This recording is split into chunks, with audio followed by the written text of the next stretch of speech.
There's a dystopian future and there's a utopian future from this technology. Right? The dystopian future, we all recognize it takes us over, the corporations own us, blah, blah, blah.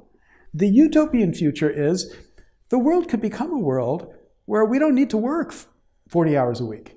Most people, all of us could just live a life where we don't have to work 40 hours a week.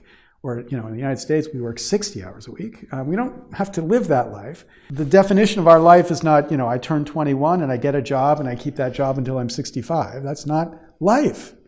But instead, we could have a much more balanced kind of existence on this planet, where we are doing creative things. We are working or we're doing things but it's not like work defines our life because the machines work for us. And the fundamental decision about that future, whether it's dystopian or utopian, is whether we have a government that's capable of making sure that the benefits of this future are shared by all of us, as opposed to owned by the tiniest fraction of us.